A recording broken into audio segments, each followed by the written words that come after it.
Chapter 6. Of what took place between Don Quixote and his niece and housekeeper, one of the most important chapters in the whole history. While Sancho Panza and his wife Teresa Cascajo held the above irrelevant conversation, Don Quixote's niece and housekeeper were not idle, for by 1,000 signs they began to perceive that their uncle and master meant to give them the slip the third time, and once more betake himself to his, for them, ill-errant chivalry. They strove by all the means in their power to divert him from such an unlucky scheme, but it was all preaching in the desert and hammering cold iron.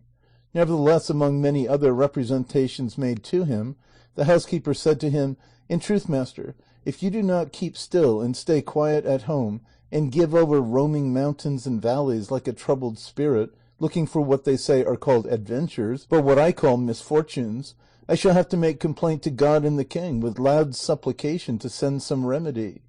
To which Don Quixote replied, "What answer God will give to your complaints, housekeeper, I know not, nor what his majesty will answer either. I only know that if I were king, I should decline to answer the numberless silly petitions they present every day, for one of the greatest among the many troubles kings have is being obliged to listen to all and answer all, and therefore I should be sorry that any affairs of mine should worry him."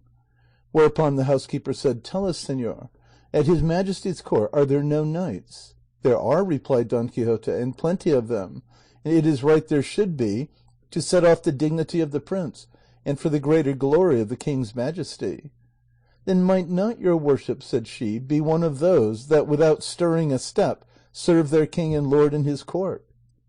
"Recollect, my friend," said Don Quixote, "all knights cannot be courtiers, nor can all courtiers be knights errant, nor need they be.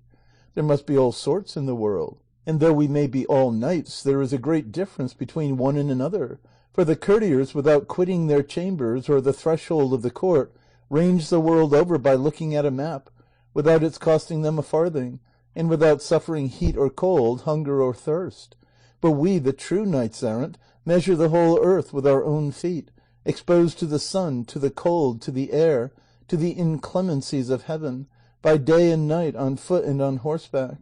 Nor do we only know enemies in pictures, but in their own real shapes, and at all risks and on all occasions we attack them, without any regard to childish points or rules of single combat, whether one has or has not a shorter lance or sword, whether one carries relics or any secret contrivance about him, whether or not the sun is to be divided and portioned out, and other niceties of the sort that are observed in set combats of man to man, that you know nothing about, but I do. And you must know besides that the true knight errant, though he may see 10 giants, that not only touch the clouds with their heads but pierce them, and that go each of them on 2 tall towers by way of legs, and whose arms are like the masts of mighty ships, and each eye like a great mill wheel and glowing brighter than a glass furnace, must not on any account be dismayed by them. On the contrary, he must attack and fall upon them with a gallant bearing and a fearless heart, and if possible vanquish and destroy them, even though they have for armour the shells of a certain fish that they say are harder than diamonds, and in place of swords wield trenchant blades of Damascus steel, or clubs studded with spikes also of steel, such as I have more than once seen. All this I say, housekeeper, that you may see the difference there is between the one sort of knight and the other, and it would be well if there were no prince who did not set a higher value on this second, or more properly speaking first kind of knights errant. For, as we read in their histories, there have been some among them who have been the salvation not merely of one kingdom, but of many." "Ah, señor," here exclaimed the niece, "remember that all this you are saying about knights errant is fable and fiction, and their histories, if indeed they were not burned, would deserve each of them to have a sambenito put on it, or some mark by which it might be known as infamous and a corrupter of good manners." "By the God that gives me life," said Don Quixote, "if thou wert not my full niece, being daughter of my own sister, I would inflict a chastisement upon thee for the blasphemy thou hast uttered that all the world should ring with. What? Can it be that a young hussy that hardly knows how to handle a dozen lace bobbins dares to wag her tongue and criticize the histories of knights errant? What would Señor Amadis say if he heard of such a thing? He, however, no doubt would forgive thee, for he was the most humble-minded and courteous knight of his time, and moreover a great protector of damsels. But some there are that might have heard thee, and it would not have been well for thee in that case, for they are not all courteous or mannerly. Some are ill-conditioned scoundrels, nor is it every one that calls himself a gentleman that is so in all respects. Some are gold, others pinchbeck, and all look like gentlemen, but not all can stand the touchstone of truth. There are men of low rank who strain themselves to bursting to pass for gentlemen, and high gentlemen who, one would fancy, were dying to pass for men of low rank. The former raise themselves by their ambition or by their virtues, the latter debase themselves by their lack of spirit or by their vices, and one has need of experience and discernment to distinguish these two kinds of gentlemen, so much alike in name and so different in conduct.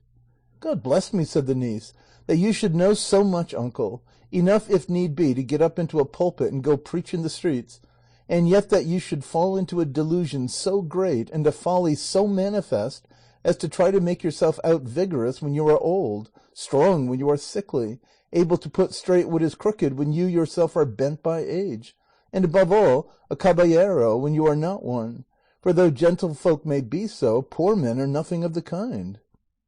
There is a great deal of truth in what you say, niece, returned Don Quixote, and I could tell you somewhat about birth that would astonish you, but, not to mix up things human and divine, I refrain. Look you, my dears, all the lineages in the world, attend to what I am saying, can be reduced to four sorts, which are these: those that had humble beginnings, and went on spreading and extending themselves until they attained surpassing greatness; those that had great beginnings and maintained them, and still maintain and uphold the greatness of their origin; those again that from a great beginning have ended in a point like a pyramid, having reduced and lessened their original greatness till it has come to naught like the point of a pyramid, which, relatively to its base or foundation, is nothing. And then there are those, and it is they that are the most numerous, that have had neither an illustrious beginning nor a remarkable mid-course, and so will have an end without a name, like an ordinary plebeian line. Of the first, those that had an humble origin and rose to the greatness they still preserve, the Ottoman house may serve as an example, which from an humble and lowly shepherd, its founder, has reached the height at which we now see it. For examples of the second sort of lineage that began with greatness and maintains it still without adding to it, there are the many princes who have inherited the dignity and maintain themselves in their inheritance, without increasing or diminishing it, keeping peacefully within the limits of their states. Of those that began great and ended in a point, there are thousands of examples, for all the Pharaohs and Ptolemies of Egypt, the Caesars of Rome, and the whole herd, if I may apply such a word to them, of countless princes, monarchs, lords, Medes, Assyrians, Persians, Greeks, and barbarians. All these lineages and lordships have ended in a point and come to nothing, they themselves as well as their founders. For it would be impossible now to find one of their descendants, and, even should we find one, it would be in some lowly and humble condition. Of plebeian lineages I have nothing to say, save that they merely serve to swell the number of those that live, without any eminence to entitle them to any fame or praise beyond this. From all I have said, I would have you gather, my poor innocents, that great is the confusion among lineages, and that only those are seen to be great and illustrious that show themselves so by the virtue, wealth, and generosity of their possessors. I have said virtue, wealth, and generosity, because a great man who is vicious will be a great example of vice, and a rich man who is not generous will be merely a miserly beggar. For the possessor of wealth is not made happy by possessing it, but by spending it, and not by spending as he pleases, but by knowing how to spend it well. The poor gentleman has no way of showing that he is a gentleman but by virtue, by being affable, well-bred, courteous, gentle-mannered, and kindly, not haughty, arrogant, or censorious, but above all by being charitable. For by 2 maravedis given with a cheerful heart to the poor, he will show himself as generous as he who distributes alms with bell-ringing, and no one that perceives him to be endowed with the virtues I have named, even though he know him not, will fail to recognize and set him down as one of good blood. And it would be strange were it not so. Praise has ever been the reward of virtue, and those who are virtuous cannot fail to receive commendation. There are 2 roads, my daughters, by which men may reach wealth and honours. One is that of letters, the other that of arms. I have more of arms than of letters in my composition, and judging by my inclination to arms, was born under the influence of the planet Mars. I am therefore in a measure constrained to follow that road, and by it I must travel in spite of all the world, and it will be labour in vain for you to urge me to resist what heaven wills, fate ordains, reason requires, and, above all, my own inclination favours. For knowing as I do the countless toils that are the accompaniments of knight-errantry, I know, too, the infinite blessings that are attained by it. I know that the path of virtue is very narrow, and the road of vice broad and spacious.